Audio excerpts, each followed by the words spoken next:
tales for dark nights.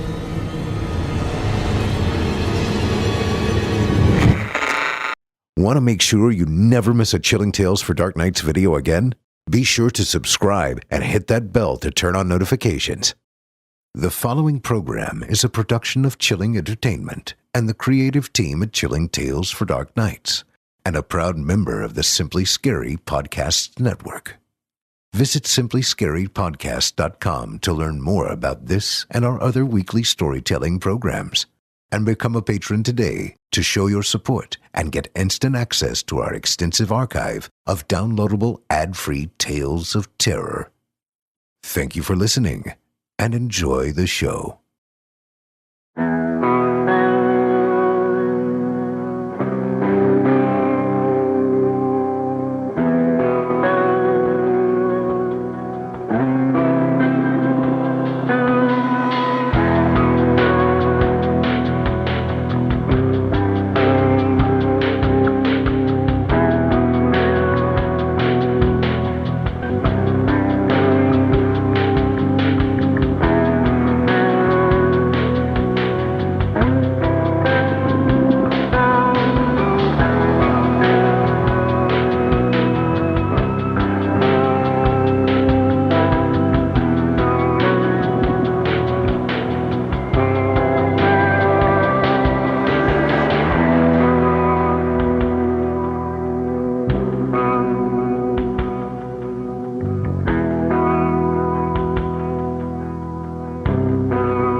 Good evening, everyone, and welcome back to Horror Hill. Tonight's episode features a story by Pine Moon Poet entitled The Alpha Syndicate, The Secret Garden.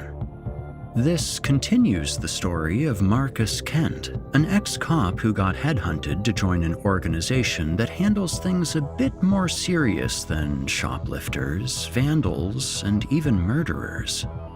Markus is now part of the Alpha Syndicate's whiskey team and has already stared down otherworldly horrors in Egypt. In fact, we covered Markus's first mission back in Season 6, Episode 17 of Horror Hill. While not necessarily required, you might have a deeper appreciation of this story if you listen to that episode first.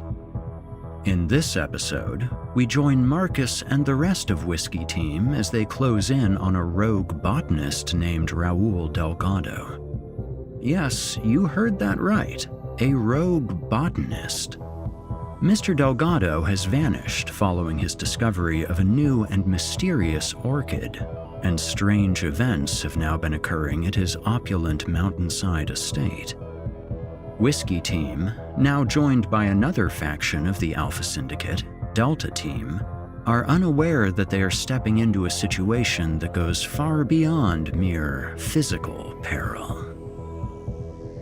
Disclaimer: Horror Hill is a horror anthology podcast bringing you scary stories from all corners of the internet and beyond.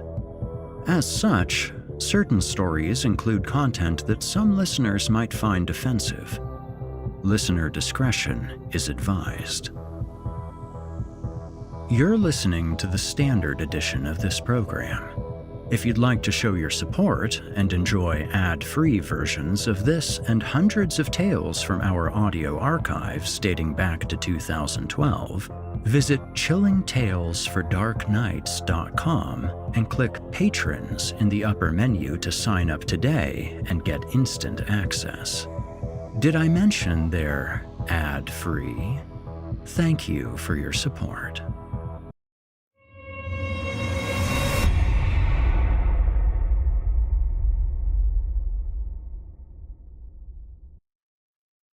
And now, from author Pine Moon Poet, I give you The Alpha Syndicate, The Secret Garden.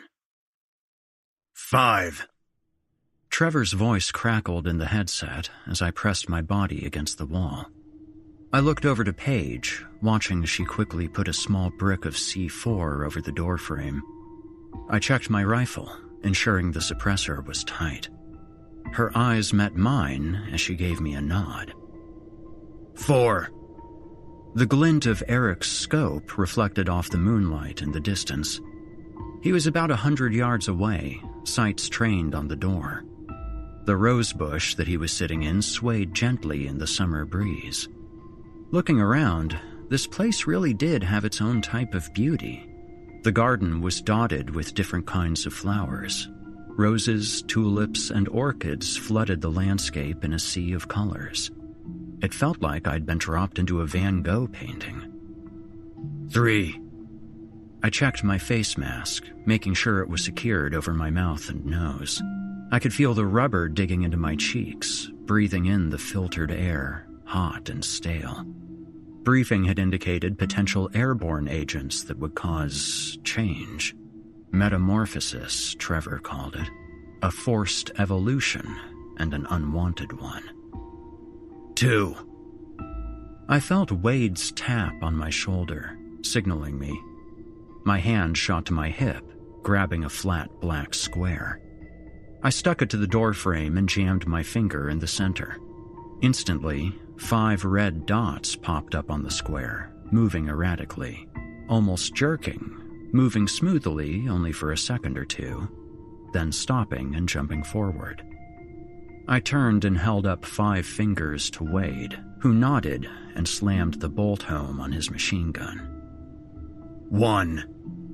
I took a breath to settle my heart rate, feeling the ridges of the rifle's grip. It was calming. As long as I held on, nothing could ever hurt me. Paige's detonator being primed snapped me from my self-reflection as quickly as it had come. 1 more breath. 1 more second of safety. Send it! The calm was gone. The storm was here. The shit had hit the fan, and there was no turning back. The charge shattered the door into splinters. I raised my rifle, turned in, and went to work. There was no time to think. Instincts fueled me as I pushed inside, my eyes locking on the target in front of me. The blast must have knocked them to the ground, seeing as they were still struggling to get to their feet, grabbing at a table to level themselves. I put 2 shots into the thing and swung left. On your 6, Rook! I felt Paige glide behind me as she put 2 into another one on the right-hand side of the table. It was hard to focus. Trevor had cut the power, so while I knew we were in the kitchen, I could hardly see anything. I moved slowly around the table, listening for footsteps, watching the shadows for anything out of place. Something gave out a gurgled cry and lunged at me from the left side, and I jumped backwards. I had made it just in time, as a large cleaver wedged itself into the hardwood. The creature chattered to itself while trying desperately to pull the knife out, making strange scritches and groans. It sounded like a lab rat that knew his time was up. The thing made it easy for me to see as I turned its brain to mist, spraying the back wall with what was left of whatever it was. A few more shots were let off before I heard, "Clear!" A neon green light took over the room as Paige cracked a glow stick and dropped it on the table. Now that I was actually able to see, I could tell how nice the kitchen was.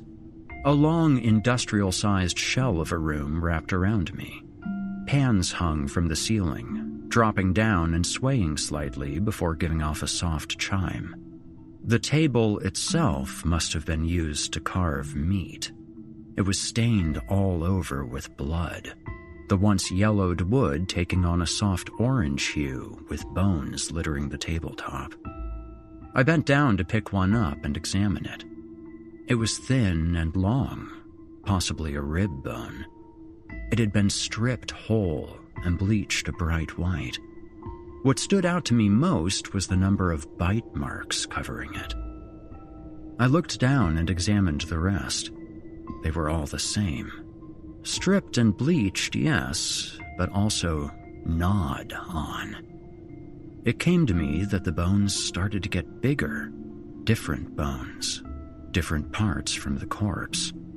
These bones looked familiar. They couldn't have been from an animal. "I think I found Delta's guy," I said after dropping the bone back onto the heap. "You're sure?" Paige answered back after kicking a body away from the table. "Come and see for yourself." I snapped open my own glow stick and checked the body of one of the creatures. Bending down, I could see it was dressed in a dirty, handmade robe. The hood covering its face hung heavy. I had to actively try to lift it, and underneath, I saw why.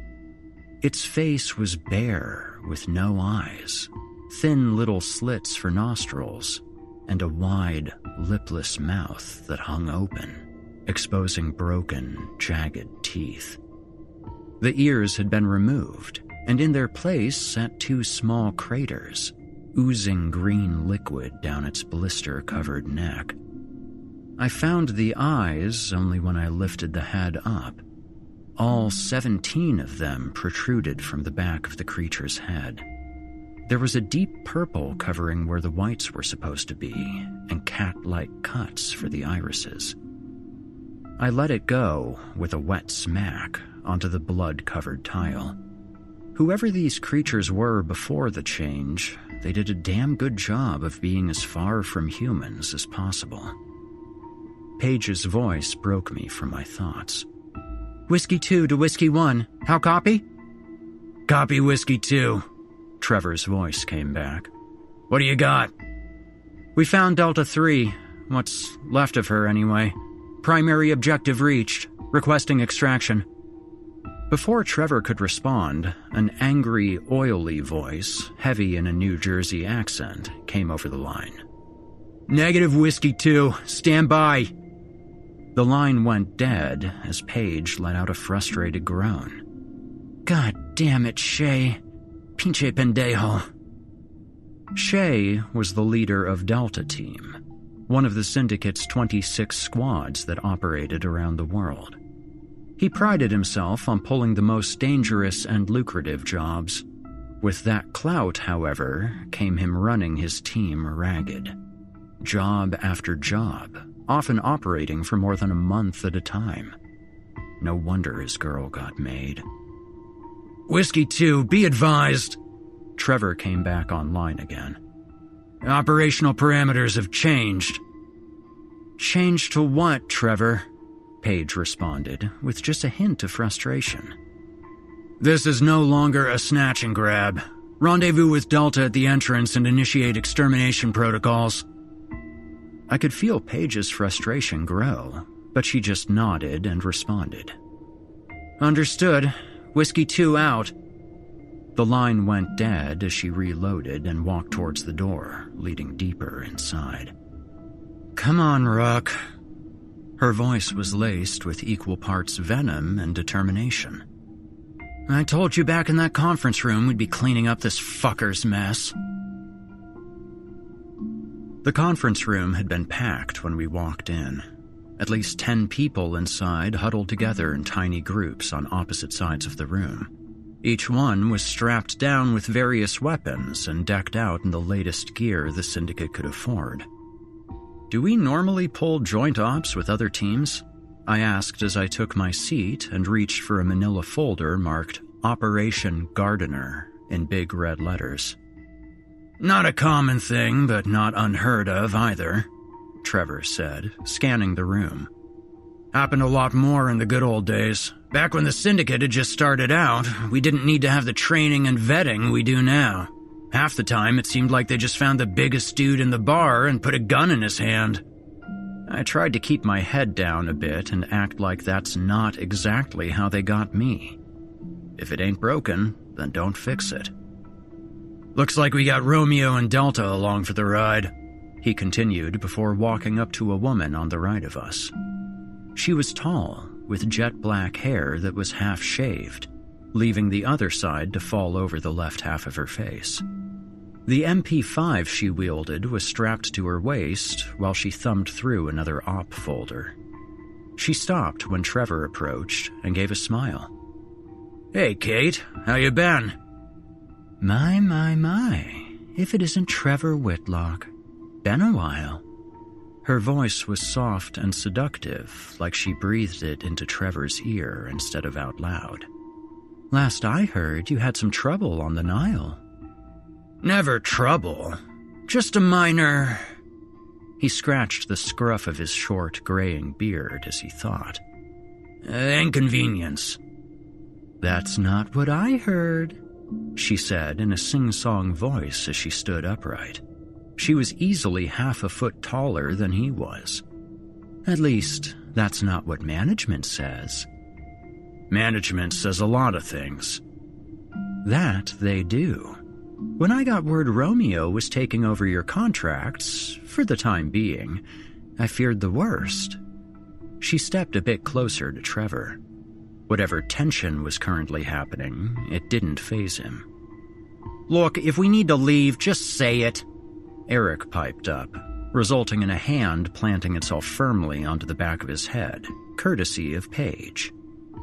"Don't get used to it," Trevor responded after a moment. "CONUS duty just allowed me to get the kid trained up. We'll be back in the field in no time." This caused her attention to turn towards me. She began coming over and put her hand out to shake mine. "Kate Watanabe," she said with a smile that was trying way too hard to be friendly. "Markus Kent," I said as I shook her hand.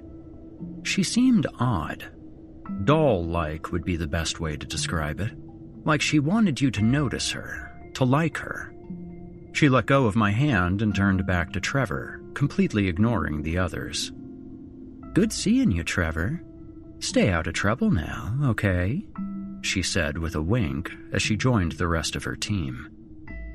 "God, I hate her," I heard Paige let out as soon as Kate was out of earshot.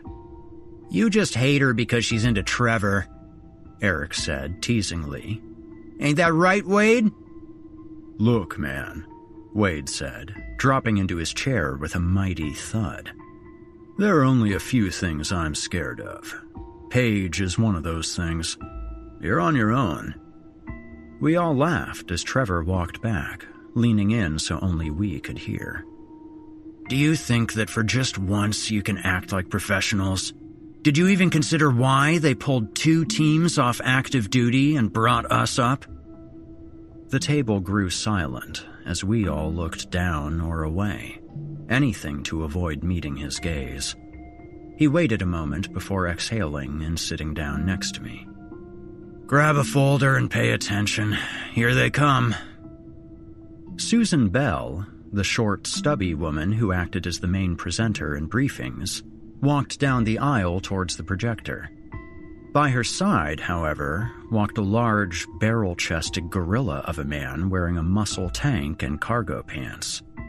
From what I could see, his skin was tanned, and most of it was covered in arm hair. His face didn't leave anything bare either. A gruff beard ran from neck to lip, then up to an unkempt mustache. The mutton chops on the side of his head covered his jaw as they reached out to touch his chin. A long, jagged scar across his eye completed his wild man look. He approached the podium as Susan dimmed the lights and turned on the projector. Whatever conversations were still being had immediately went silent as he placed a massive shotgun on the table next to him. "Evening.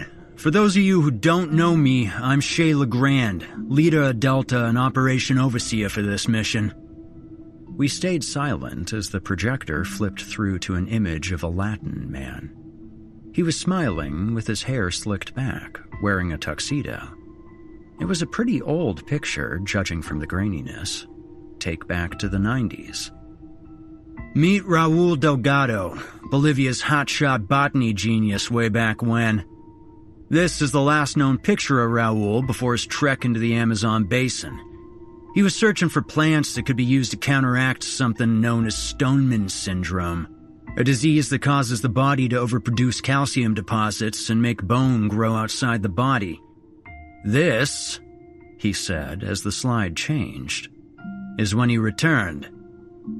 On the screen was a black and white photo of something. It was humanoid for sure, but it was also pure white, latticed with shards of bone crossing and weaving the whole body. Where his head of slick black hair once was, now rested a cocoon of bone. It twisted and circled around his face till it ended in a small black hole in the center. It was walking towards the camera, arms outstretched, as if it was ready to be carried off by angels. In one hand, he held a small leather-bound book. In the other, he was clutching a flower. Its bright white seemed to draw a blind spot in the photo, like every other color present when the picture was taken was drawn into it. Each petal was marked with a single dot, and the stem itself was as long as the thing that was holding it. He was gone 2 years. In that time, he not only contracted the disease, but it had mutated. The man could walk, talk, and have full cognitive function. He would later go on to publish a manifesto. The slide changed to the same picture as before, yet zoomed in to focus on the book. In it, he describes his journey in the jungle, how he became separated from his party, got lost, and floated for days down the river. Supposedly, he washed ashore in a long-forgotten Incan city. It was there he found the, quote, La Orquídea de Dios, or Orchid of God. The next slide showed a close-up of the flower. Even now, it was hard to get a good look at it. The photo burned out the closer it got to the petals. It was unsettling since the rest of the picture was normal, yet it warped when it came to the orchid, like it didn't want to be seen. He goes on and on discussing how this orchid saved his life and how it allowed him to evolve, achieve a highest state of being. The manifesto was circulated through some fringe science communities online, gaining a bit of a cult following before Raoul fell completely off the radar. It was to take that online following and turn it into something tangible and dangerous. The next slide showed pictures of at least 20 people, all of whom were on missing persons posters. In the past 10 years, more than 30 of the world's top biologists, botanists, and chemists have gone missing. Inside sources indicate that Mr. Delgado may be recruiting them for something called the cultivation. Local law enforcement's been trying for years to get a strike team in to search the place, but is yet to be successful due to what they call unexplained electromagnetic phenomena. Whatever's going on there blocks out all satellite signals. In an attempt to gather information for interested third parties, I've opted to send one of my own undercovers to Mr. Delgado's mountainside estate for reconnaissance.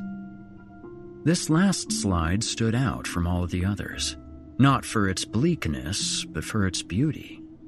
A mansion rested on top of a hill, surrounded by a sea of flowers. Dozens of colors danced across the landscape.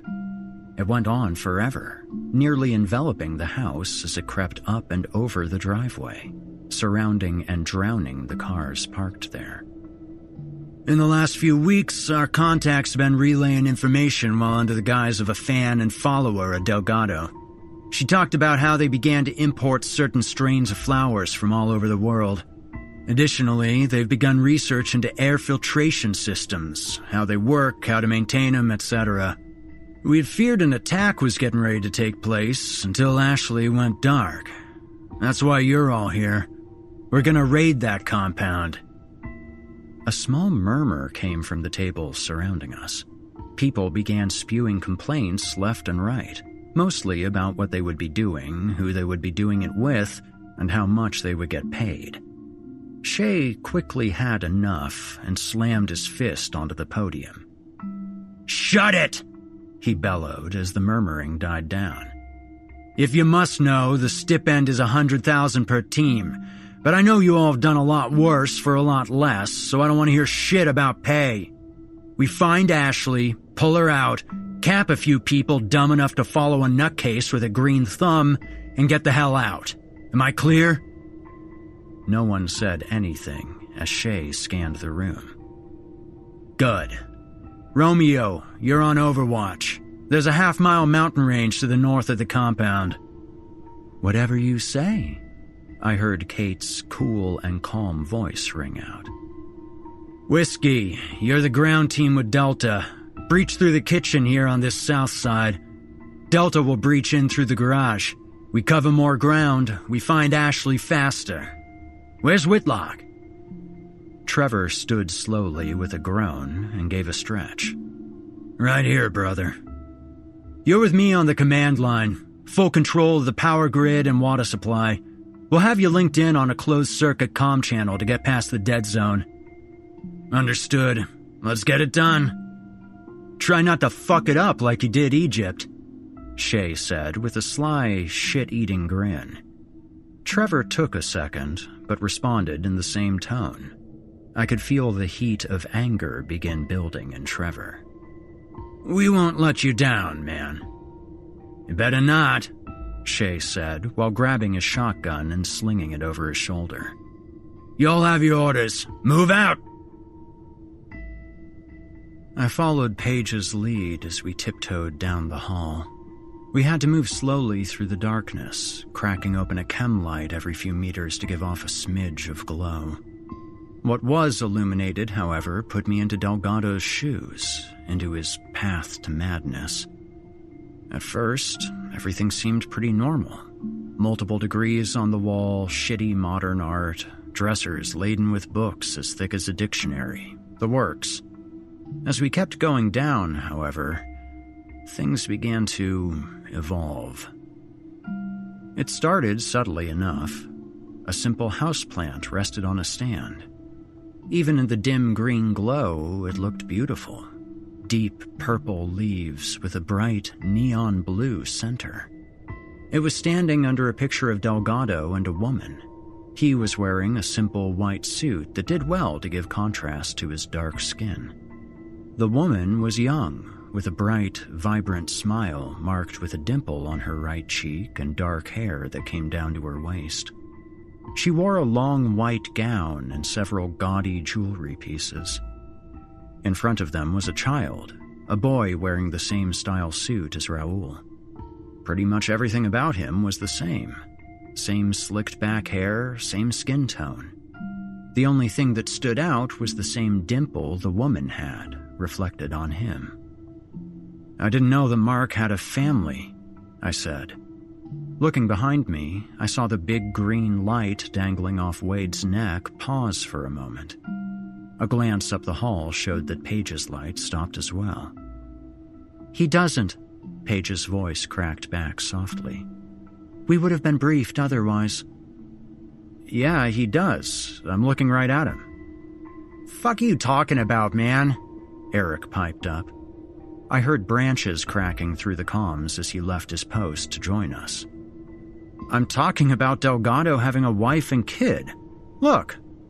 I turned and pushed the picture to Wade as he approached. He took it and held it up close to his face, using the chem light to scan it. Slowly, his head came up, his eyes meeting mine as he tapped the earpiece and mimed the number 3. I switched over to channel 3 on the earpiece with a slightly indignant, "What?" "There's no one here, man." "What? The fuck do you mean there's no one there?" "I mean..." He walked closer to me and showed me the picture again. My heart sank as I saw what he was talking about. There was no child, no woman smiling, happy and proud. There was no Raoul Delgado. Just a picture of a flower, its long stem reaching the top of the frame, with deep purple dots marking each white petal. "What the fuck?" I muttered. My hands shook softly as I studied the picture that was once a family portrait only moments ago. "Wade, man, I swear, I know what I saw." "I know," he replied with a slow nod. While deep, his voice was trying its best to sound soothing and calming. "We don't know the extent of this place. We don't know if these things can manipulate us through imagery or if it's strictly airborne. Until we do, keep these thoughts to yourself. Last thing we need is to be worried about one of our own."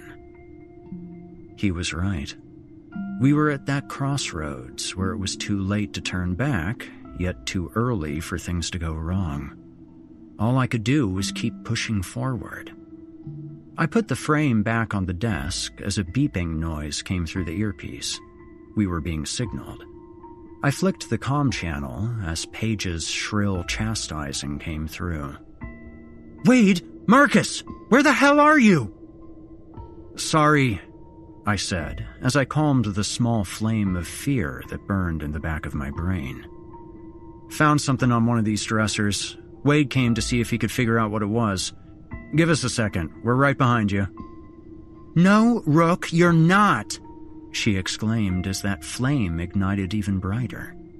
"I'm over by the entrance with Delta. How do you even get lost in a hallway?" My eyes shot toward where I last saw her. There was nothing. No chem light, no cracked doorway to guide the way. Only pitch blackness. I turned to Wade. His body was on edge as he scanned all around us. He looked over at me as I caught his eyes, apprehension causing them to appear twitchy and unfocused. "I don't like this shit, man," he said as he fired up his mic. "Eric, what's your 20? "What are you talking about, man? I'm here with everyone. How the hell I got past your giant ass, I'm not sure, but you told me to go ahead of you." "No, Eric, I did not!" He was now shouting into the comm, frantic to understand our position. You're... Paige's voice came back garbled over static. "Paige, say again." I needed to hear them, to have that comfort and security that was so quickly jerked from underneath me. I was greeted with nothing but static. "Paige? Paige!" It was no use. She was already gone. My breath was ragged as Wade and I rushed down the hall. When Paige's and Eric's voices were reduced to static, we threw caution to the wind and took off. Whatever adrenaline ran through us, however, was quickly extinguished when, after what must have been 10 minutes of running, we had only seemed to make it about 100 feet, the moonlight illuminating the doorway to the kitchen. "What the fuck?"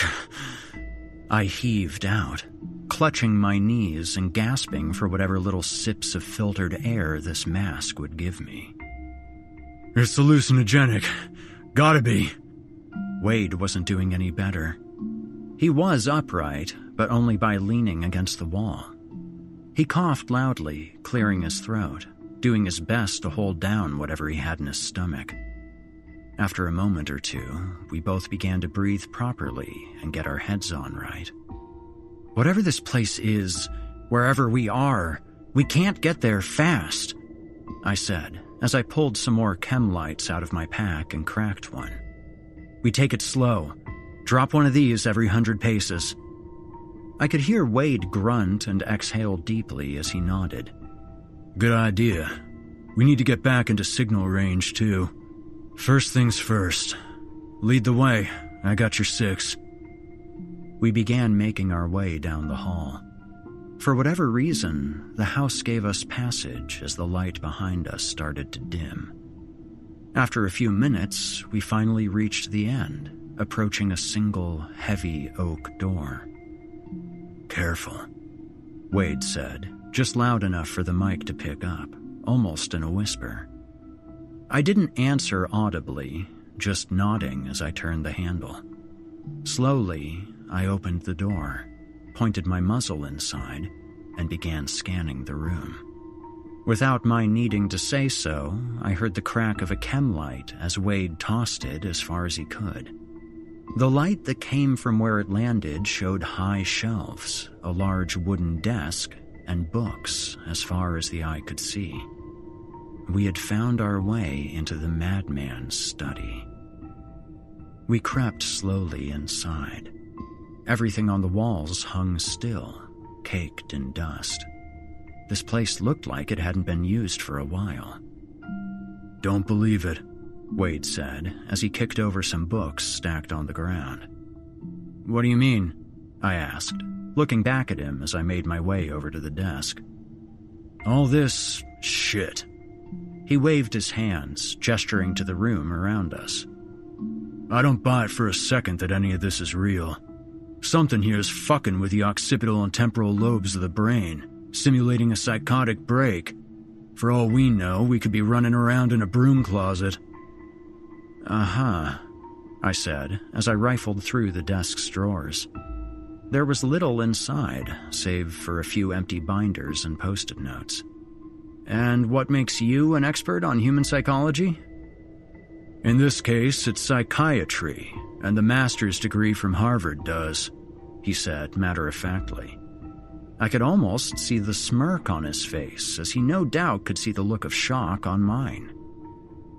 "Dude," I said after taking a moment, "just how many jobs have you had?"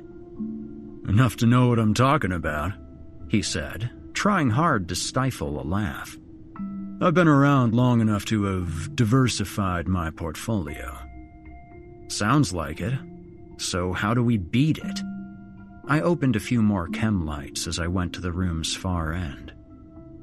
Wade took a moment to think before sounding equal parts frustrated and defeated. "In layman's terms, you don't. You can try to offset it, but to pull yourself out completely, you have to be pulled out by someone else."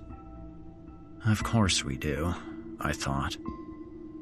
Something changed as I took more steps into the inky darkness. Things weren't just dirty and unused, they were rotting. The shelves were cracked and chipped, covered in a mass of termites that feasted on the remains. The books went from old to archaic. I picked one up and thumbed through the pages. I couldn't even read it. The lettering faded into almost translucent paper. The spine was non-existent. This wasn't a library anymore, but a tomb. I had to fight the urge to empty my supply of light in this one room. I didn't want to be here. This wasn't supposed to go like this, trapped here in this house of horrors. I clutched a light tight to my chest as I walked toward the far wall. A large stone fireplace replaced the shelves that lined my left and my right. With how wide it was, you could have tossed a bear in there for roasting. Off to the right-hand side stood another heavy black door, and above it, hooked into the massive stone chimney, was another photo. This one was similar to the last one. It was blown to massive proportions, like some twisted family portrait. There was Raoul, standing there all dignified and still, well, human. It was hard to imagine that this face of scientific nobility would be morphed and twisted into the creature we were now hunting. The kid looked largely the same as before. It was just, well, I couldn't put my finger on it, but he seemed terrified. Like his facial features and posture were the same, but I could feel it. My eyes instinctively shot toward the woman. It was then that I knew what had changed. Her sweet, motherly smile was now gone. 2 rows of thin, jagged teeth sat in its place, curled into a Joker-like grin. Her eyes cast down towards the boy, like she was sizing up her next meal. The once sleek, long hair was now matted in parts and wild in the rest, protruding in every direction, giving her the appearance of some demented mad scientist. Wade came up from behind, startling me. He could be silent when he wanted to be, for someone so big. "What do you see?" he said, as his eyes scanned the picture, trying to discern what it showed to me. "Well, I can tell you what it's not," I said, looking over at him. He responded with a single, understanding nod. It felt comforting to know I wasn't going through this alone. Sure, Wade's brain wasn't being strapped down and forced to go through a Rorschach test every 20 minutes, but he was here. That's what mattered. "So," I said, facing him fully after turning away from the portrait. "Offsetting.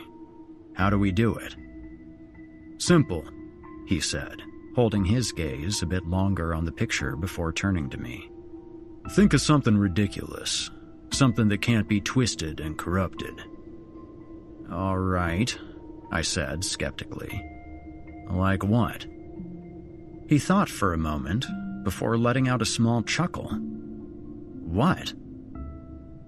"Well, what's an embarrassing story from your childhood?" His question threw me for a loop. I nearly forgot that we were lost in a funhouse stuffed with Heaven's Gate rejects. "You're serious?" I asked after a moment. "As a heart attack." I racked my brain trying to think. "Oh, I guess when I got caught wearing my sister's cheerleading outfit one time when I was 6. There was silence for a moment. I saw Wade's laughter before I heard it. His body heaved back and forth. He let out a massive howl and clutched his stomach, laughing his ass off. "Ooh, God, I gotta hear the outcome of this." "Nah, man, that wasn't the deal. What about you, huh? What stupid shit did little Wade get into?" It took him a moment to stop laughing. Honestly, this conversation made me feel better. It was easier to forget the last 30 minutes, even for a moment. Wade wiped his eyes as he looked at me. "When I was little, I got attacked by a group of chickens. My grandpa had some that I would feed when I came to visit. I was about 4, carrying a bucket one day when I tripped and got covered in feed. Little fuckers had a field day." It was my turn to laugh now. I heard Wade's boots crunch on the floor as he touched my shoulder. I clutched my stomach and howled, imagining the giant Wade being bested by some 1-foot hens. "You laugh, but those things are ferocious. Feel better?" I nodded and wiped my eyes. "Yeah," I said, standing up and turning towards the door. "Let's go put a bullet in this thing." He swept his hand towards the door as he positioned himself behind me. "Lead the way. And remember, be aggressive. Be aggressive."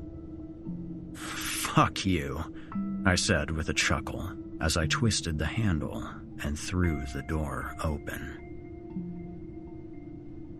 The hallway we found ourselves in now was the complete opposite of the one before. Instead of the dark and dingy tunnel that we ran from, this place was a warm and cozy reprieve. Gone was the rotting hardwood. Instead, it was replaced by a rolling red carpet leading to a massive white door with 6 black dots painted in a circle around it. Candelabras dotted the many countertops and side tables in view, rendering our chem lights useless. Pictures covered the walls from top to bottom, all displaying the same unsettling image from the room before. "Is it weird that this place is creepier than where we just came from?" I said as I took a step inside. "Maybe the house is settling for enticing over sheer terror," Wade whispered as we made our way further in. "Doubt it." I did my best to avoid looking at the pictures as I walked along. I didn't want to know what other shit this place would pull out of its bag of tricks. As I got about halfway, however, I couldn't stop myself. There was a glint in the corner of my eye, and I glanced over to take a look. I immediately wished I hadn't.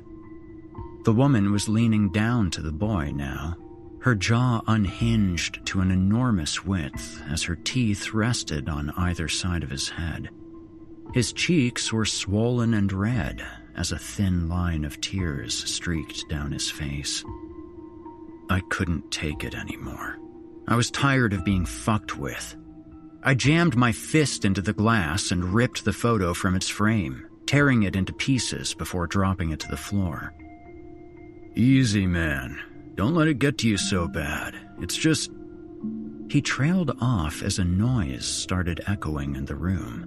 Like a fly, right in your ear, an incessant buzzing. It was only when I looked down that I saw what it was. The torn shreds of the picture were moving, vibrating. I was about to bend down to inspect them when I heard the same sound coming from the frames on the desk and all of the pictures on the walls. Every single one was moving and shifting. It sounded like we were in an earthquake, when suddenly, they all stopped. Well, that was weird. Suddenly, all the glass shattered at once, covering us in a shower of clear, jagged grains. The pictures flew from their frames. They swirled around us before flying towards the white door. "Please tell me I'm not the only one seeing this!" I yelled out over the swelling cacophony of the paper smacking against the door, each photo overlaying the other, covering every inch of free space they could find. "Trust me, you're not!" Wade yelled. His eyes were wide and transfixed before him in terror. I turned back towards the door and saw why. My blood ran cold. The chill of recognition fell over me. The pictures were folding and twisting around each other at such speed that they began to make some semblance of a movie. The woman's face appeared as it was when I first saw her. Her smiling was normal and meaningful, but that quickly began to change. Her eyes bulged as her smile widened to an inhuman size. Her teeth cracked on themselves, forming small, serrated daggers that began to hone in on the small boy. His tears were falling in motion now, as he was powerless to move. She leaned down and opened her maw, a forked, snake-like tongue twisting and flicking against her now serpentine mouth. Her jaw extended wider, cracking the bones open as she settled it around his head and shoulders. My eyes met his, and for one brief moment, he moved.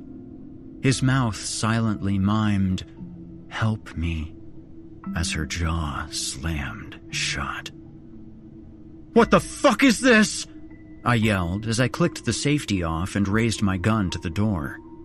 She released her jaws, letting the body fall, flat and half-eaten, organs strewn on the flowing green grass. Her body began to shift and twitch as bones dislocated and shattered. Time seemed to fast forward as she turned her attention to Raoul. What was once a beautiful young woman turned into a long, flesh-colored serpent, wrapping herself around the man. He stood so still, like a statue, looking out at us as her jaw unhinged once again, and she latched onto his head. The snake began undulating and heaving as it worked its way down Raoul's body. He never moved, not even so much as a twitch. Before my eyes, the snake had reached his feet and lifted up, completely consuming him. I froze. I didn't know whether to pull the trigger and remove this from my sight or turn and run. Its slitted eyes met mine as it heaved again. Not a sick heave, but a heave of laughter. Its body shifted for the very last time, this time into the form of a human. It began growing long, bone-white appendages for its arms and legs. Its body wrapped itself in a carapace of a lashing white exoskeleton. The final shift was completed by its head slowly bubbling like melted putty as it formed a cone around itself with a single black hole at the center.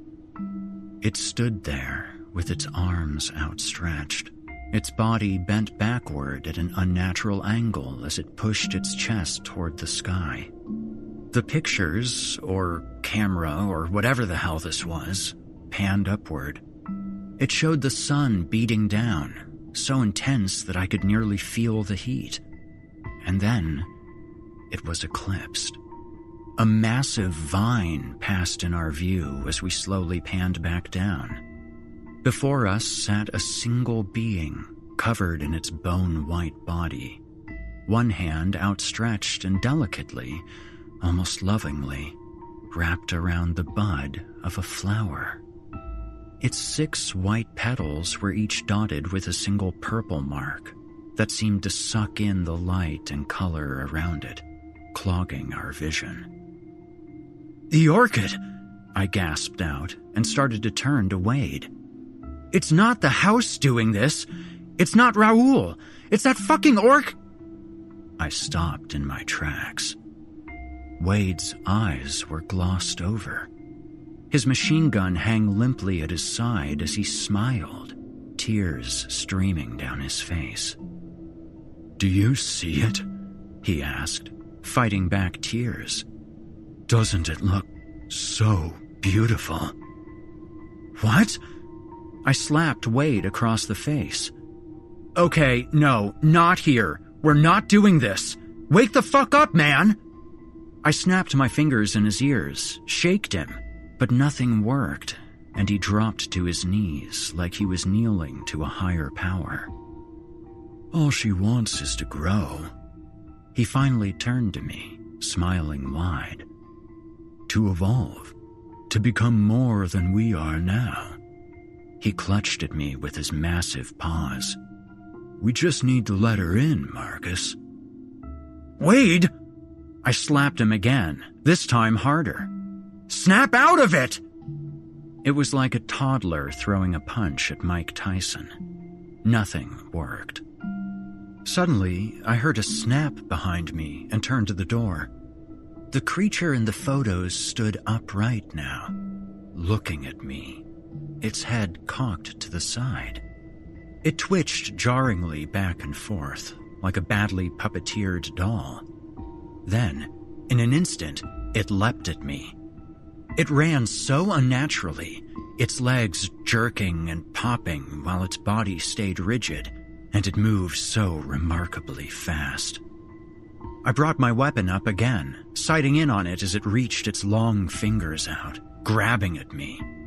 It reached the forefront of the picture. As I fired, I could have sworn that its fingers breached through to the material world. I emptied an entire mag into the door. I heard the splinters of wood as my bullets cut through.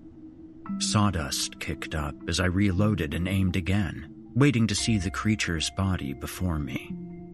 But I didn't see it. The thing was gone. The only thing in front of me was a bullet-riddled white door. I heard Wade groan and felt the ground creak as he sat up. "Ugh, what the hell just happened?" he asked, looking up at me. I reached out to him, extending my hand for him to take.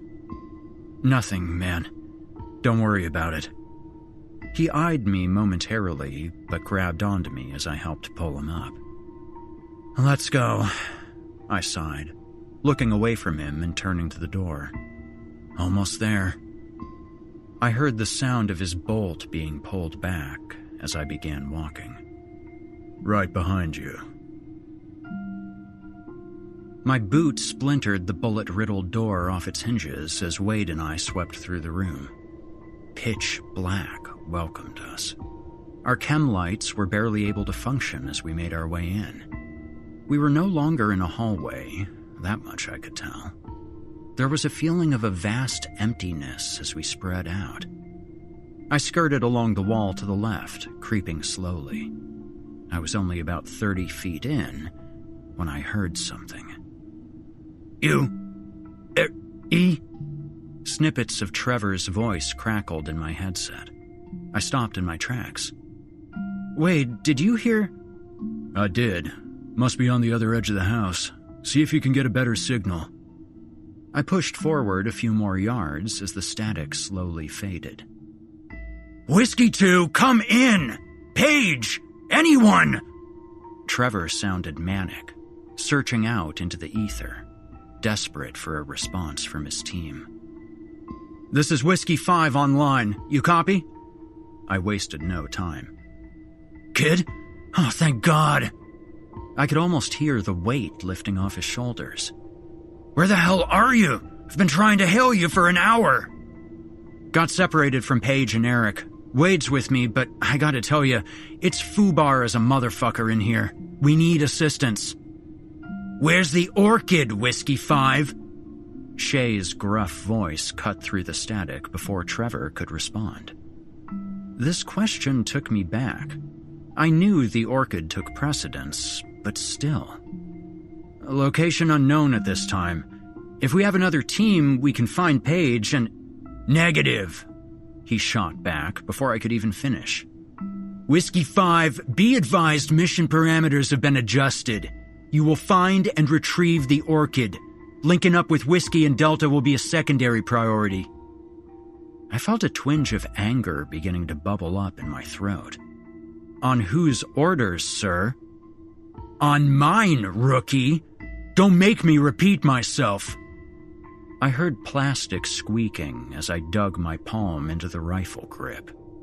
This wasn't part of the original brief. I don't give a shit what it's part of! He shouted back over the comm channel loud enough to make my ears ring. My op, my orders. There are enough brain cells left in that inbred cesspit you call a skull to follow orders, aren't there? That's enough! Trevor shouted out. The channel went quiet for a moment, leaving only the quiet hum of radio static. Listen, kid. He came back a moment later. I don't like it any more than you do, but my hands are tied. I looked back over to Wade. His face was building with anger at the disrespect. It's not your fault, Trevor. I understand. What can you give me? He let out a sigh and thought for a moment. If you can give me a minute, I'll get the power rerouted. Should be easier to maneuver when you're not bumping into shit, huh? If that's what you can give me, I'll take it, I said solemnly. Roger, stand by. With that, the line went dead again. Don't hold it against him, Wade said after a moment to break the silence. He just doesn't want to see us riding the bench again like these past few months. It's not him I'm angry at, I shot back. It's that knockoff Wolverine up there with him. He let out a small chuckle. You're not the only one. We stood there and waited for what felt like an eternity. I listened for anything I could. Eventually, I started to hear something. Something organic. Squelching and churning, like fluid being pushed through a tube. What the hell? Kid, you there? Trevor's voice came back, breaking me from my thoughts. Yeah, go ahead. Roger. Bringing power grid online in 3, 2, 1. The lights flickered before settling and illuminating the space. The fluorescent buzzing drowned out the sound I had been hearing. I was blinded for a moment, having to shield my face and wait for my eyes to adjust. But what I saw when they did made me want to claw them out. We had found Delta. Well, what was left of them anyway. Their lifeless bodies were 20 feet above us, strapped to the rafters by large white vines. Stems protruded from their husks, implanted into their bodies. A massive organic tube was jammed into their mouths, pumping out fluids in a loud, sickly squelch. It swayed gently, clinging to the skin-covered skeletons. They looked like they had been dead for decades, but there was no doubt that it was them, from the ripped clothing they had on to the emblazoned D that clung to the scraps of fabric on their shoulders. I struggled to keep the vomit in the back of my throat from bursting forth, but Wade threw caution to the wind, ripping off his mask and puking on the floor. I wasted no time in trying to get through to Trevor. Whiskey 5 to Whiskey 1, we got a problem. A big fucking problem, I shouted into the headset. What's going on, kid? Trevor's concerned voice came over as I looked over and watched Wade quickly wipe his mouth, putting his mask back on with shaking hands. "Delta is dead," I said matter-of-factly. "I'm looking at the bodies now. The fucking plant is draining them of... Well, I don't know what it's doing, but they're gone, man." Shay cut back over once again in a calm, calloused tone, echoing through the static. "Leave the bodies. Finish the mission." "But do what you're told, rookie. They're useless now." The line went dead as I let out a frustrated scream. "I hate to keep up the bad news," Wade said after I threw my voice out. "But a thought just occurred to me." I looked over at him as my mind reached the same conclusion. If that's Delta, then who's with Paige? A shot rang out to the east, and Wade and I took off. We ran through door after door, paying no mind to the walls, once beset by dark and beautiful wood, now covered in a mass of white, pustulous vines. The hallways had turned into a hellish jungle. A damp, earthen floor had taken over where the carpet had been hours before. The air felt hot and sticky on my skin, causing my clothes to stick to my body. I didn't care. I just needed to reach them in time. Wade charged forward and drove his shoulder into what was now a rotted mass of planks, opening us up into the foyer. We saw them. Paige and Eric backed against a wall, draped in vines, slowly snaking down over them. Looming before them, cackling in an unnatural and nearly manic drawl, stood a group of creatures. They might have, at one point, been human, but that was no longer the case. The figures before me now were emaciated, deformed, and hungry. Their mismatched limbs were protruding from every part of their Lovecraftian mass. Their skin had been peeled back, exposing the white bone that now spiked itself throughout their bodies. Not one of them had eyes, just differing amounts of pitch-black slits that dotted their now deformed heads. Each one of them jerked back and forth in the same puppet-like fashion that Raoul did in the picture, lashing out at them, taunting them, and drinking in their fear. I didn't hesitate. My body functioned on instinct as I raised my rifle and watched the torrent of bullets rip them to shreds. Wade followed my lead, and the room began to fill with the sounds of gunfire and the stench of carbon. It took a moment for the dust to settle. I still had my finger pressed down on the trigger, even though I had already run dry. Finally, I noticed Paige. She sprinted to me and embraced me in a tight hug. I felt the tears that were running down her cheeks coat my neck as Eric walked up behind her, his rifle slung across his shoulders. "Man, I gotta tell you, your timing's impeccable," Eric said as he let out a massive sigh. Wade and I chuckled softly as I looked down at Paige. She finally let go and looked back at me, wiping her eyes. "We tried to wait. These things, we thought they were Delta. They started to change. If you guys hadn't shown up, I don't know." She trailed off as I gave her an understanding nod. She took a moment to herself as she fiddled with her earpiece. "Whiskey 1, this is Whiskey 2. How copy?" "I'm here, Paige. Are you okay? Where's Eric?" Trevor came back over the radio, speaking ecstatically. "Right here, Doc. Thanks to Markus here. We need an exfil." "Yeah, about that." Trevor's voice deflated as he explained the situation. Livid was an understatement to Paige's emotions after Trevor filled her in.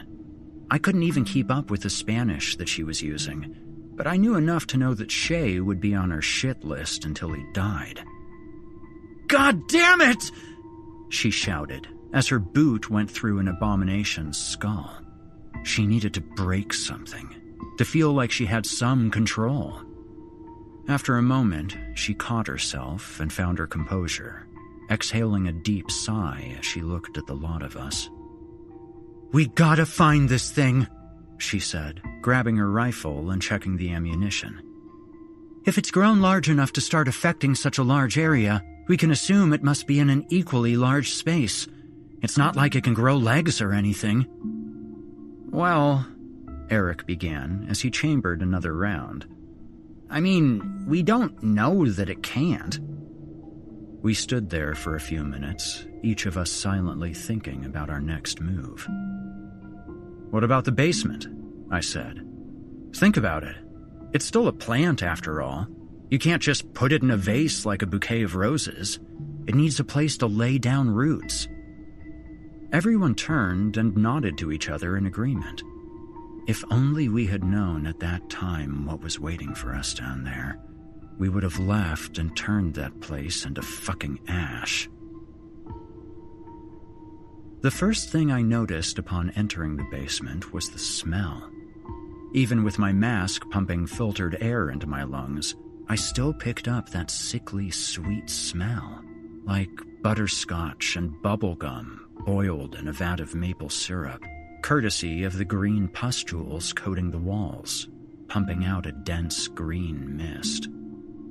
"Holy hell," Eric said, while trying to stifle a wheeze. "Smells like a warehouse full of Old Spice in here." "The scent won't be as overpowering if you try breathing in through your mouth," Paige responded quietly. It seemed she was still trying to maintain her professionalism, even after everything that had happened. 10-4, Cap. I'll be the best mouth breather here." Eric chuckled to himself as my foot hit solid ground. "Think I hit bottom," I radioed back as I felt Wade's presence behind me. The air was thicker here, almost heavy. It was like I felt its weight more than my vest and rifle. The fact that the only light showing was from the plants covering the wall to my left made it even harder for me to get my bearings. "Whiskey 1, this is 5, I said, scanning the room, struggling to adjust my eyes. "Loud and clear, 5, Trevor's gravelly voice crackled back. "Send it." "We've reached the basement. No power, though. Care to help out?" "No can do, kid. Nothing in the blueprints of wiring running down there. You're in the dark now." Of fucking course we are, I thought, as I reached for the light on my rifle. "I'd ask you not to do that." A voice came from everywhere and nowhere at once. "Bright light hurts my eyes." It was a woman's voice, calm and soothing, like a mother trying to comfort a crying baby. No one said a word. I felt the air grow thicker on my shoulders, like some invisible force was holding me down, preventing me from moving. It wasn't fear that kept me in place this time. It was exhaustion. I didn't want to move. I just wanted to stand and rest, to close my eyes for a moment. "Allow me to help you, child, to light your path into my heart," the voice called out to us again. I could feel the weight lift for a moment with the words she spoke. All my cares and worries were gone instantly as the walls began to move. There was a low, undulating sound gurgled throughout the room as glowing plants pushed themselves out from the walls and floor. Not all at once, but in rows. 2 rows. A pathway. My feet moved on their own. I didn't so much walk as I shuffled, following this path of bioluminescent plants to wherever they took me, wherever that voice came from. I knew that I just needed to be in her presence, to be embraced by something so loving. I exited that room and made my way through a long hallway, its walls painted as if by the brush of a gardener, as flowers bloomed from every crack and seam. Eventually, I came to the end of my search. My rest and respite were on the other side of this giant oak door. It stood easily 8 feet tall, carved from wood so ancient I could feel her reach out to me through the very fibers from which it was crafted. "Come to me, my child. Come and take your final form away from this fleshy shell." I obeyed and opened the door. What was beyond that threshold could only be described as heaven. A bright light bathed over me, warming me to my core. I felt clean, like all the blood and grime coating me from beforehand was gone. The sweat that had dripped off my forehead vanished. I was as pure as the woman who now stood in front of me. She was the vision of beauty, wrapped in a white floral gown, with long, dark hair that went to her waist, a smile that made me melt, accented by a dimple on her right cheek. She opened her arms wide, beckoning me to embrace her, white petals falling from her hands. I did everything I could to make my way to her. As tired as I was, damn it, I would crawl if I had to. My hands reached out to her. I was speechless. I could have used 1,000,000 words to describe her, but perfection was the only one that fit. I finally reached her. I reached out to her, just hoping to have so much as a glancing touch. She reached out with her slender, pale hand, caressing my face. I felt that warmth that had touched my soul radiate from her fingertips. It was an overwhelming bliss. "You're so tired, so pained by this rotted world. I think you've suffered enough, don't you?" I nodded, my mouth dry and mute. My hands began to go limp as I felt the grip of my rifle starting to slip. "I can give you rest," she cooed softly. "Whatever it is your heart desires, you simply need to let me in." I started to nod, to say yes and accept her offer, to finally be able to close my eyes and my mind. I deserved this. But that's not what escaped my lips. My friends," after some serious effort, I managed to say after some serious effort, in a low, monotone drawl. She began to giggle. No, that wasn't quite right. She laughed, as if she had just been told a terrible joke. This was nothing soft and comforting. What I had said seemed so ridiculous it amused her. "Forget them," she said, after finally calming herself. "They shall serve me in other ways." With that, she slowly slid her fingers down my cheek, grabbing my chin and turning it to look behind me. I saw what she meant. Past the beauty, shimmering light, and aura of warmth and love, there stood an open doorway. A doorway back to the world of grime and pain I had just left. Beyond that doorway stood 3 bodies, writhing and struggling against a sea of dark green vines that had lashed them to the wall. The plants pulsed and shifted oddly, more like tentacles than actual plants, wriggling at erratic speed as they struggled to pin down the rest of the team. "Look at them," the woman's voice rang out again, just as soft as the first time I heard it, but somehow wrong, like another voice was speaking in tandem with hers, a low, guttural, almost demonic tone that slid in under her honeyed words. "Merely food for my children, either too stupid or invalid to accept my gifts." I saw them, writhing in agony. Eric used his rifle to try to press the floral mass off of him. Wade grabbed and tore whatever he could in half. His mask was cracked and ripped nearly off of his face. Paige I could barely see. Only the top of her head was visible while she struggled against the weight. They looked exhausted, 3 tiny specks in an ocean of green. Wade's eyes met mine as the woman spoke again. Those who fail to evolve need not worry about rest. They will rest eternally as those unremembered.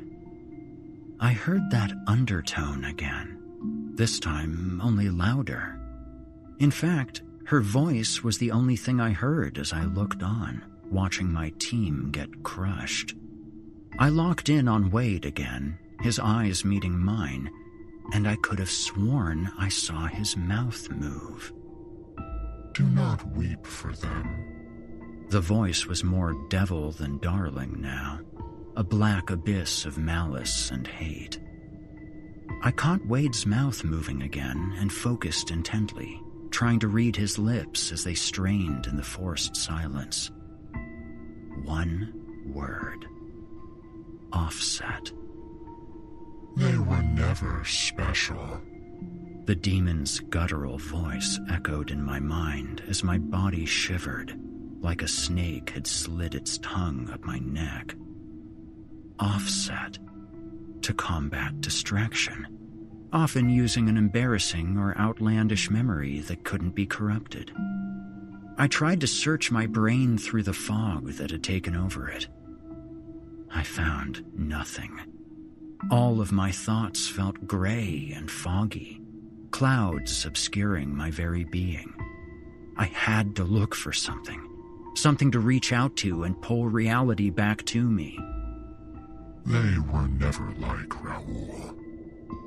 I found my answer as I tried to get my body to move. My left hand felt like it was stuck in the mud as I slowly forced it down my right arm. My eyes remained locked on Wade's silhouette as it began to be consumed by the mass.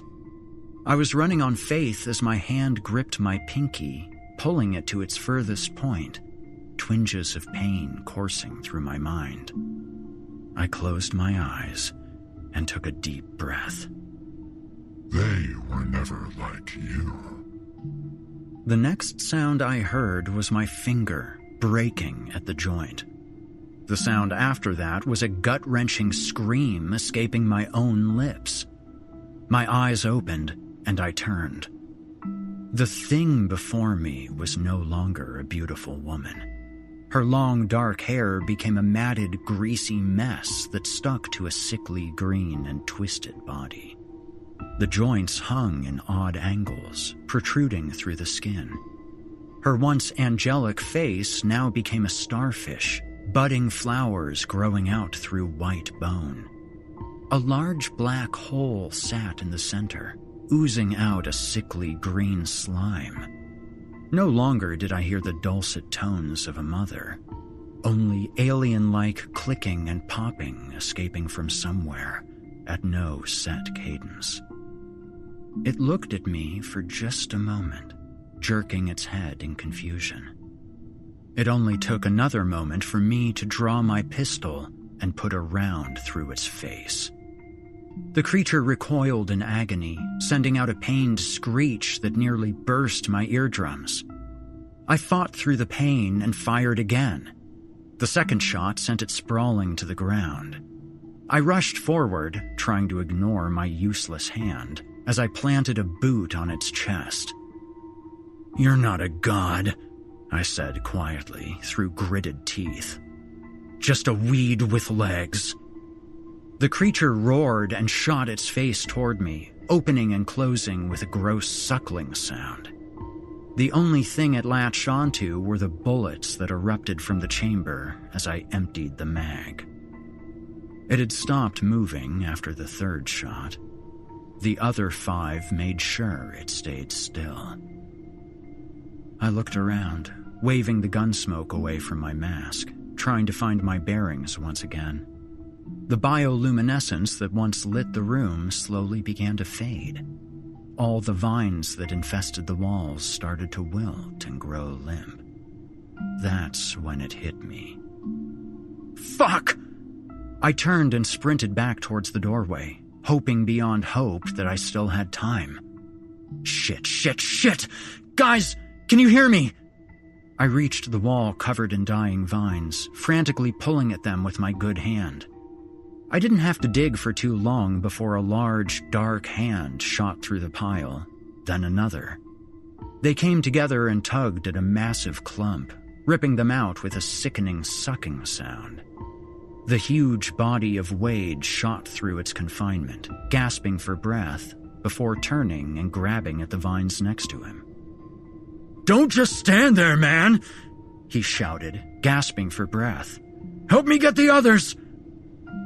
It took a few minutes, but we managed to claw through, dragging a nearly unconscious Eric and a definitely unconscious Paige from the tangled mess.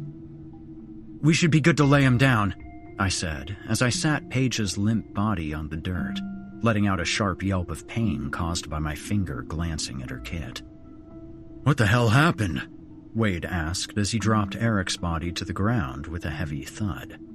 A low groan slowly came from him that Wade ignored as he walked over and grabbed my hand. I sucked in hard through my teeth and jerked away. "Ah, fuck, man! I slept on it wrong. What do you think?" "Stop flinching," he said, reaching out and pulling my arm into his vice-like grip. "You're useless until we get this fixed." "You're one to talk," I muttered under my breath. "What was that?" He looked up at me, cocking an eyebrow. "Oh, nothing. But we need to find Raoul and grab the flower. We can take care of this later." He cocked his head to the side to give me a "really, bro?" look until his attention was focused elsewhere. He released his grip and stepped past me. "Found him." Raoul Delgado was dead. For how long, I'm not sure. But his bone-white body, trapped against a stone chair by vine-like chains, told me that it had been for some time. "Jesus Christ," I said under my breath as Wade searched him.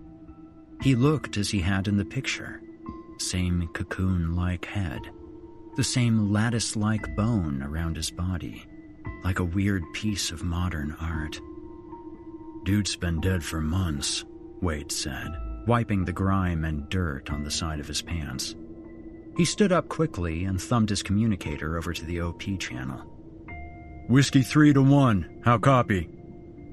We listened to static momentarily before Trevor came over to the other side. "Read you loud and clear, 3. Send it." "Found Delgado. Not breathing, but we got him here in the basement." Shay's voice quickly cut through the other line. "The flower, 3? Did you find the flower?" Wade's eyes cut over to the lifeless mass of the starfish plant on the ground and heaved a heavy sigh. "Yeah, we found it. Gonna need a trash bag for it, though." "What the hell do you mean, 3? Shay sounded livid as he spat out over the comlink. "I mean that Markus filled it with enough lead to start a pencil factory." There was a long pause on the radio. I was waiting to hear Shay rip me a new one. Instead, Trevor's mountain man twang came over. "Mission statement accepted, Whiskey 3. Sanitation team en route. Do you need medical attention?" "Affirmative. And Trevor, be a doll and send a few stretchers, would you?" As soon as I got out of Delgado's compound, I had to fight the urge to rip my mask off and breathe the fresh air. We stayed with Eric and Paige for a while, waiting for the medics to arrive and even longer for them to set my finger back and splint it. Seeing our sanitation squads scurrying around maskless was all it took for me to give in. I quickly unstrapped my mask, breathing heavily through my nose and closing my eyes. I think that was why I didn't see Shay's fist as it connected with my temple. "You insubordinate piece of trash!" The force of the blow sent me hard against the wall of the house. I ducked just in time as another fist made contact with the siding, cracking it nearly in half. When I give you an order, you fucking follow it. This is why Delta died. You and the rest of your shitbag team. I stood up and took a stance. I wasn't sure if I could take him in this condition, but I could take enough. I braced myself as he lunged forward, but the blow never came. In the blink of an eye, Trevor and Wade had him pinned against the wall, him straining and turning even redder with anger. "What the hell is your problem?" Trevor bellowed. "How dare you touch him?" Shay eventually broke free. He was breathing heavily as he stood and pointed a finger my way. "Do you have any idea the amount of money that orchid could have carried? All for this little shit to waste?" "Need I remind you," Trevor began, "that this was the result of an immediate reaction on my team's part. I won't lose another one because you see dollar signs." "Oh yeah?" Shay puffed his chest out and stepped in front of Trevor. They stood, nose to nose, neither man taking their eyes off the other. "Wasn't that hard for you in Oslo, was it?" I felt the heat coming from Trevor as he balled his fist. "You really gonna blame Oslo on me? You were the op lead, you tell me. You got some set of balls saying that." Why is it that when men get into fights, the subject of testicles always comes up? Kate's soft, dulcet tones cut through, causing all of us to turn. She was standing there with the rest of her team, a ghillie suit hanging loosely off of her slender frame, rifle slung across her back. "This doesn't concern you, Watanabe," Shay said, his eyes turning back to Trevor. "Grab your shit and prep for Xville." "On the contrary," she spoke as she elegantly strode to where Shay stood. "I'd like to think anything related to merc-on-merc violence would be in the front of any TL's mind." She grabbed him forcefully and spun him to face her.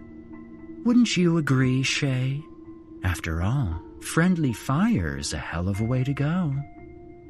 The gorilla of a man growled, replying with a sneer. "Yeah, you would know all about that, wouldn't you, dollface?" There was a collective hush and intake of air as she giggled softly and leaned to meet his face, her lips inches from him. "I know enough to know you can't prove a thing, but if the rumors were true, I would know exactly where to bury the bodies, wouldn't I?" That was enough for Shay to stay quiet. He stormed off, grumbling something about corporate and margins. Kate blew him a kiss and laughed again before turning to Trevor, Wade, and me. "I appreciate the help, Kate." Trevor spoke first, breaking the silence. "Things were looking hairy for a second there." She waved her hand dismissively. "Think nothing of it. He's an ass and all talk. Mostly, anyway. Try to actually stay out of trouble, yeah?" She smiled and laughed again, returning to her team as they loaded into SUVs that took them back to the city. "Dead men are a pretty big turnoff for me," she yelled out, not looking back as the door shut behind her. "I think I'm in love," I said after a few moments. The laughter from Wade and Trevor was so loud that it masked the sound of the tires from our transport as they pulled up beside us. Wade shook his head, still chuckling as he grabbed my rifle and his. "Dead man walking." "Yeah, kid," Trevor spoke after seeing the vehicle carrying Eric and Paige off. "You'll have a better time surviving on missions than with her. Trust me." "Oh?" I asked as I climbed into the passenger seat. "And how would you know?" "Story for another time, kid," Trevor grunted as he shut the door. "Story for another time. Let's grab some rest. Got to report bright and early for an ass chewing tomorrow." He didn't have to tell me twice. It had been a long-ass night. I was already slumped against the window, quickly falling asleep.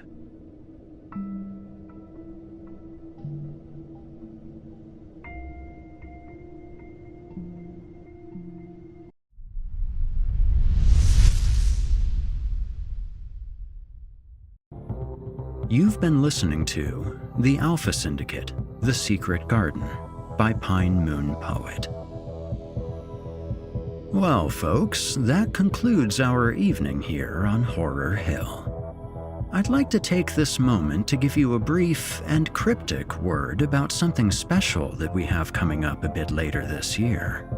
With the incredible assistance of the rest of the Horror Hill team, specifically Craig Groshek and Natalie Brown, we've managed to secure a story that's a bit outside of our normal fare.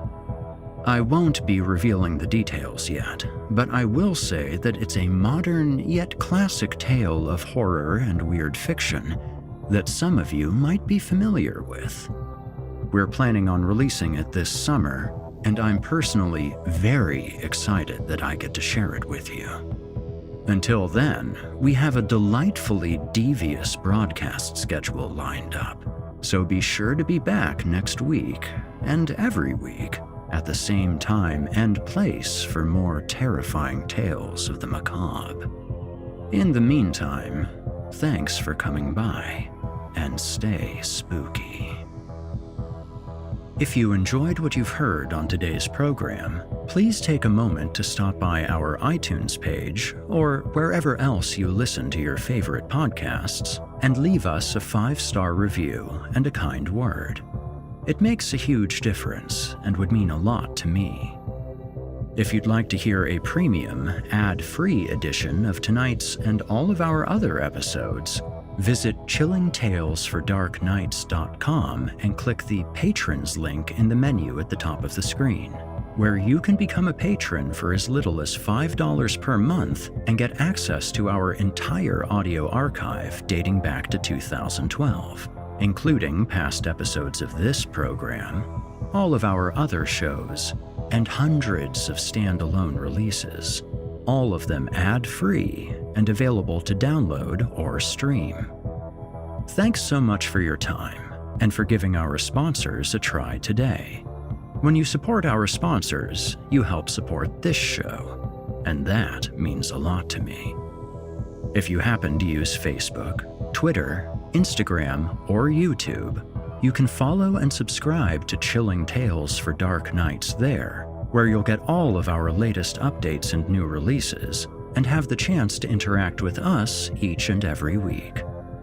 As for me personally, you can find me on Facebook, Twitter, and YouTube, username Viking Guitar, and also on Instagram as Viking Guitar Productions.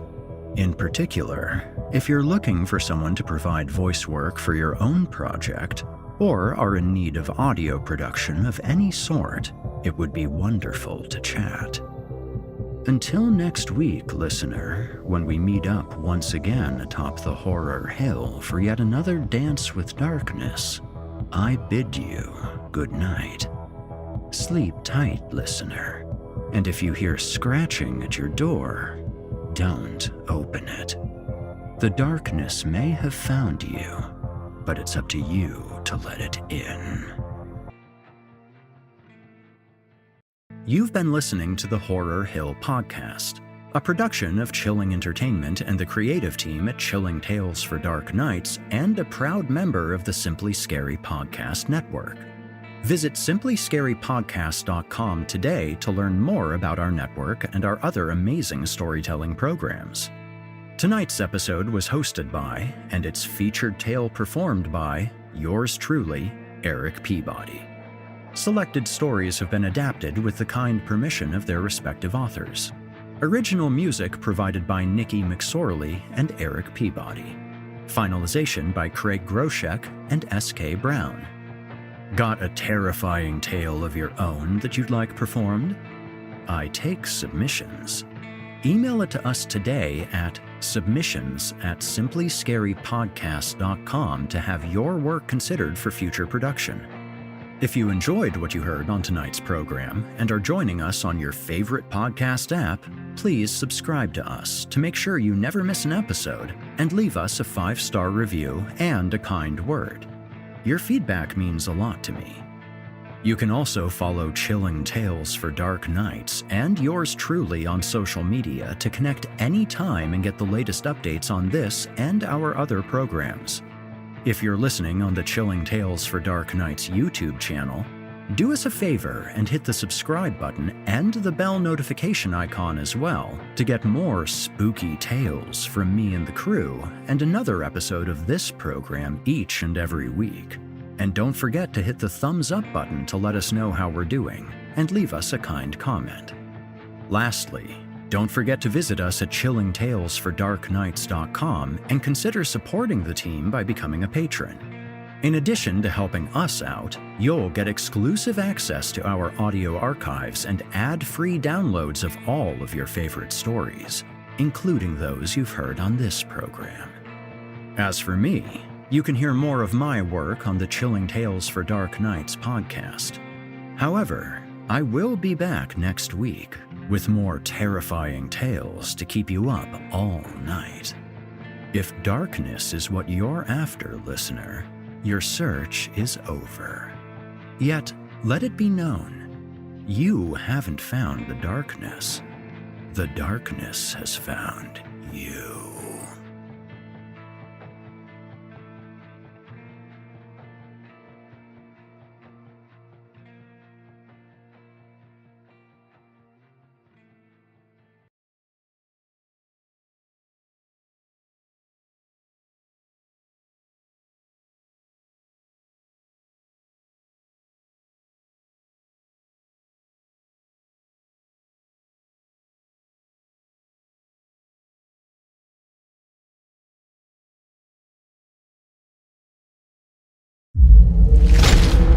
Chilling Tales.